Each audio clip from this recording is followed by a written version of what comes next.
네, 여러분 안녕하십니까? 자, 물류 관련 법규를 담당하는 이영표라고 합니다. 여러분들 만나서 반갑고요. 자, 이번 강의에서는 아마 여러분들 전체 우리 물류관리사 시험에 관한 그런 부분을 한번 살펴드릴 건데요.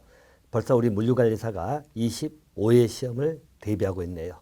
그래서 횟수가 그만큼 많이 지났죠. 자, 그리고 제가 담당하는 과목인 물류 관련 법규도 문제 난이도가 있는 것도 있고 또 좀 떨어진 것도 있겠습니다만은 어쨌든 전반적으로 여러분들이 공부할 때 좀 까다롭게 느끼는 법규 부분을 정리하는 겁니다.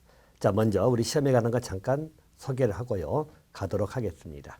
자, 여러분 알다시피 우리 물류관리사 시험이라 하는 것은 그 자격시험은 우리 국토교통부 장관이 실시하는 거죠.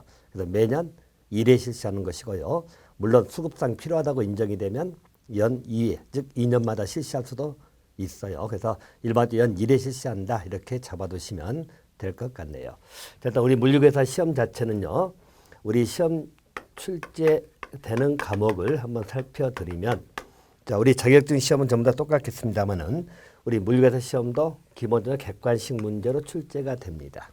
그래서 일반적으로 객관식 문제로 출제될 것이고요. 총 과목 수는 5개죠. 그래서 40문제씩 총 200문제를 본다 이렇게 보시면 돼요. 그래서 객관식 문제로서 일반적으로 우리 40문제씩 곱하기 5과목이니까 200문항을 여러분이 시험을 보셔야 됩니다. 또 우리 지문 자체는 일반적으로 객관식 문제라서 보통의 자격증 시험들이 오지선다죠. 그래서 우리 시험도 5개 지문이 나옵니다. 오지선다형입니다. 물론 사지보다는 조금 더 난해하죠. 지문이 4개보다도 5개가 좀 더 까다로운 건 사실이에요. 자, 그래서 200문항이 출제되는데요. 일단 우리 시험 과목을 보면 우리 1교시 과목이 있고 그리고 2교시 과목이죠. 자, 1교시 과목은 3과목을 보잖아요. 자, 일반적으로 우리 물류 관리론이 있죠. 그래서 자, 물류 관리론. 자, 이 문제가 이제 40문항이 출제될 것이고요. 아울러서 우리 화물 운송론이죠. 자, 화물 운송론입니다. 역시 40문항이 출제가 됩니다. 자, 세 번째 과목이 우리 국제 물류론입니다. 자, 역시 40문항이 이렇게 출제된다고 생각하시면 되겠고요. 자, 2교시 과목입니다. 자, 2교시 과목은 2과목을 보잖아요. 자, 첫 번째 과목이 우리 보관 하역론입니다. 자, 보관 하역론도 40문항이 출제될 것이고요. 자, 그리고 5번째 과목이 우리 물류 관련 법규다. 이렇게 보시면 됩니다. 그래서 물류 관련 법규가 40문항이 출제가 됩니다. 자, 여러분들 제가 담당하는 과목은 물류 관련 법규 이것을 볼 거예요. 일단 200문항이 출제되지만 여러분들이 합격하기 위해서는 가락제도가 있기 때문에 매 과목 40점 이상은 맞아야 됩니다. 그래서 어느 과목이든 40점 이상은 맞아야 될 것이고요. 아울러서 합격하기 위해서는 평균 60점 이상이 돼야 되겠죠. 그래서 그래야 여러분들이 합격을 할 수 있다라고 봐두시면 됩니다. 자, 그래서 일반점들 60점 이상을 만나는 것 자체가요. 의외로 쉽다면 쉽고 또 어렵다면 어려울 수도 있다. 그래서 일반점들 우리 40문항이면 기본적으로 24개씩 이상은 맞아야 되는데요. 어쨌든 거기에 맞게끔 여러분이 대비를 좀 하시면 되겠다. 자, 그중에서도 우리 물류 관련 법규에 관한 문제는요. 우리 법이 여러분들 7개 법을 공부하는 겁니다. 그래서 의뢰껏 양이 좀 많아요. 양도 많고 아울러서 암기할 부분도 많고 물론 이제 우리가 100점을 다 맞는다고 생각한다면 굉장히 까다로운 과목일 수는 있지만 자, 60점 이상이면 중요 부분 잘 체킹하셔가지고 여러분들이 암기할 건 암기하고 또 문제 풀 때 적응을 해가시면서 해가면 충분히 적점은 가능할 거다. 그렇게 보시면 됩니다. 자, 우리 물류 관련 법규는 우리 시험 과목에 들어가 있는 것은 7개 법을 공부할 건데요. 자, 가장 대표적인 법이죠. 우리 물류정책 기본법입니다. 자, 물류정책 기본법을 공부할 것이고요. 자, 두 번째 법, 물류시설의 개발 및 운영에 관한 법률이죠. 그래서 물류시설의 개발 및 운영에 관한 법률 뭐 이렇게 줄여서 쓸 거예요. 또 세 번째 법이 화물자동차 운수사업법입니다. 화물자동차 운수사업법 이렇게 보시면 되겠고요. 자, 네 번째 법이 유통산업발전법입니다. 자, 유통산업발전법이다 이렇게 보시고요. 자, 다섯 번째 법이 항만운송사업법입니다. 자, 항만운송사업법. 자, 여섯 번째 법이 철도죠. 우리 철도사업법이다 이렇게 보시면 되겠고요. 자, 일곱 번째 봐야 될 법이 우리 농산물의 유통 및 가격 안정에 관한 법률입니다. 한번 줄여서 농산물 유통법이다. 뭐 이렇게 줄여서 말씀을 드릴게요. 자, 우리 물류 관련 법규는 총에서 이렇게 7개 법을 공부를 하는 것이다 라고 받으시면 되겠고요. 자, 40문항이 출제되지만 출제 비중은 어느 정도 잡혀 있다고 보시면 됩니다. 그래서 일반점도 우리 19년 시험이나 20년 시험도 마찬가지 어느 정도 고정적으로 출제가 되고 있는데요. 자, 물류정책 기본법이요. 우리 40문항 중에서 8문항이 출제가 됩니다. 8문제. 자, 또 물류시설 및 물류시설의 개발 및 운영에 관한 법률이죠. 역시 이 부분도 8문항이 출제가 된다. 자, 화물자동차 운수사법 있죠. 그게 가장 많이 나오는데 10문항이 출제가 됩니다. 자, 그럼 여러분들 일반적으로 3개 법만 하더라도 여러분들 26문항이 출제가 되고 있죠. 자, 퍼센트 따지면 20% 그리고 25% 정도. 총에서 아마 여러분들 65% 정도가 이 3개 법에서 보통 출제가 됩니다. 자, 그리고 유통산업발전법은 5문항이 출제가 됩니다. 자, 그리고 항만운송사업법은 3문항. 자, 철도사업법은 4문항이 출제가 되고 있고요. 자, 농산물 유통 및 가격 안전한 법률은 2문제가 출제가 되고 있네요. 자, 이렇게 따지면 일반적으로 우리가 조안점을 줘야 될 것은 이 3개 법이 가장 중요하다고 생각하시면 됩니다. 그래서 이 3개 법까지만 하더라도 거의 한 65%가 출제가 된다고 보시면 될 것 같고요.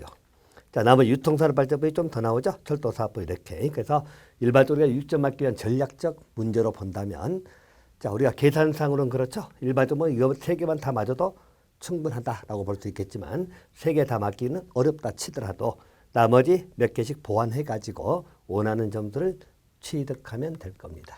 자, 대신 일반적으로 관련 법규에 관한 파트에서는 우리 공부하는 방식, 요령이 이랬거든요. 자, 보통 우리가 관련 법규다. 자, 우리 관련 법규로 따지면 물류에 관련된 법규는 굉장히 많아요. 많지만 시험범위에 들어가 있는 것은 7개 법을 공부하는 거죠. 자, 그리고 이런 법규들은 자, 보통 다 나와 있는 게 우리 법률입니다. 법률. 근데 일반적으로 우리가 법률 조문만 공부하는 것이 아니라 보통 법률이 만들어지면 그 법률을 보충하는 대통령령이 발령되거든요. 그 대통령령들을 명령이라고 하는 겁니다. 자, 명령 중에 일반적으로 법률이 만들어지면 그 다음에 뭐가 만들어져? 우리 시행령이 나오죠. 시행령입니다. 그러면 시행령은 물류정책기본법이 법률이면 물류정책기본법 시행령이 만들어지는 것이고 이것은 대통령이 발하는 대통령령으로 나옵니다. 또 시행령이 나오면 그 다음에 시행규칙이 만들어지는 거예요. 자, 시행규칙은 보통 총리령 또는 부령인데 자, 기본적으로 우리가 보는 것들은 대부분 다 부령입니다. 그래서 국토교통부령이든 또 우리 해양수산부 장관이 발하는 해양수산부령이든 이런 것이고요. 이 두 개는 우리가 효력상으로 명령이라고 부릅니다. 자, 그래서 법률하고 명령을 공부하는 거다. 이게 이제 우리가 공부해야 될 관련 법규의 기본 틀입니다. 자, 그러다 보니까 어느 한 가지 법이라도 시행령, 시행규칙까지 해버리면 3개가 되기 때문에 굉장히 양이 많고 좀 더 지엽적이고 세세한 부분들은 이 시행규칙에 막 나와 있기 때문에 이런 걸 전부 다 암기한다는 것은 쉽지는 않을 거다. 자, 그렇지만은 우리가 공부할 때 방향 자체는요. 일단 우리 시험은 법 조문을 그대로 출제가 됩니다. 그래서 법률 내용이든 시행령이든 시행규칙입니다. 물론 시행령 시행규칙이 나온다 하더라도 여러분 고민하지 마시고 우리 교재에 중요한 것들은 다 반영돼 있고 또 그중에서도 우리가 골라서 볼 건 보고 또 버릴 건 버리고 그렇게 해서 가시면 돼요. 그래서 법조문 내용이 그대로 출제되기 때문에 조문의 내용이 나온다는 것은 여러분 객관식으로 나올 수 있는 그런 테마들을 중심으로 보시면 됩니다. 자, 그런 테마라고 하는 것은요. 주로 이제 객관식 문제는 여러분 우리 숫자 개념이라든가 그죠? 그래서 1년, 2년 이런 거 또 30일 이내냐 14일 이내냐 뭐 이런 것들 좀 주의해서 보시고요. 자, 또 한 가지는 일반적인 행위 주체들입니다. 우리 모든 법에 일정한 행위를 하는데 그 주체가 자, 국토교통부장이 하는 거냐 뭐 시도지사가 하는 거냐 이런 주체에 관한 것 뭐 이런 것들이 주로 이제 객관식에서는 잘 다뤄지는 테마입니다. 그런 걸 놓치지 않고 암기도 좀 하시고 물론 저하고 수업하시면서 중요한 것들은 항상 점검을 할 겁니다. 자, 그리고 이제 조문 내용 중에서 좀 까다로운 게 있어요. 까다로운 게 이제 우리는 모든 법에는 계백들이 많아요.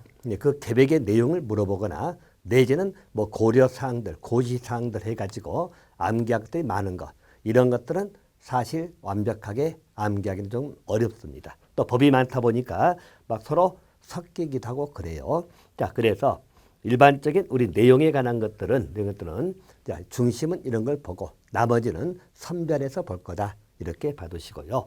아울러서 방금처럼 우리 조문은 내용이 길다. 만약 장문이다.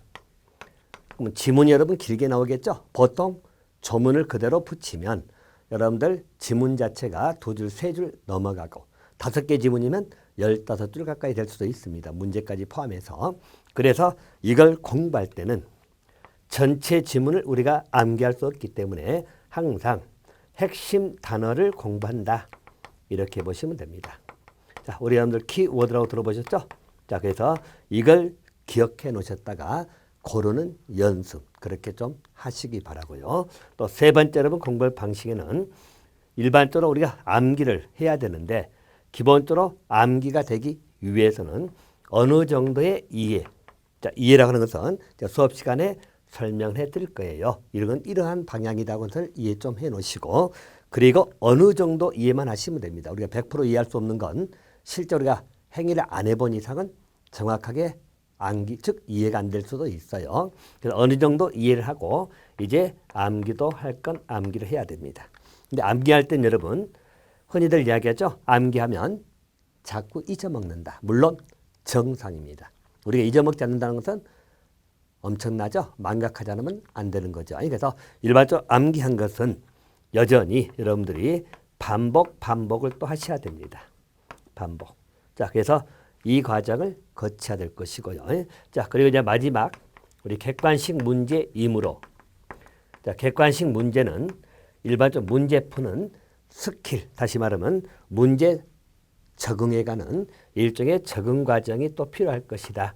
이렇게 보시면 됩니다. 왜냐하면 자, 우리는 핵심 키워드를 암기한다는 이야기죠. 근데 문제 지문은 키워드만 나오는 건 아니잖아요. 그래서 그걸 골라가지고 빨리 풀어갈 수 있는 과정, 이 과정까지 준비하시면 될 거예요. 자, 그래서 이 정도 준비하시면 여러분들이 원하는 점수는 충분히 나올 수 있다. 이렇게 보시면 되겠고요. 자, 과목이 5과목이다 보니까 여러분들이 각각 비중을 잘 조절하셔가지고 원하는 득점을 가질 수 있도록 하시면 될 것 같아요. 자, 우리 물류 관련 복규는 저와 같이 정리하시면 충분히 원하는 그런 점수는 나올 수 있다. 그렇게 생각하시고 같이 한번 시작해 보도록 하겠습니다. 감사합니다.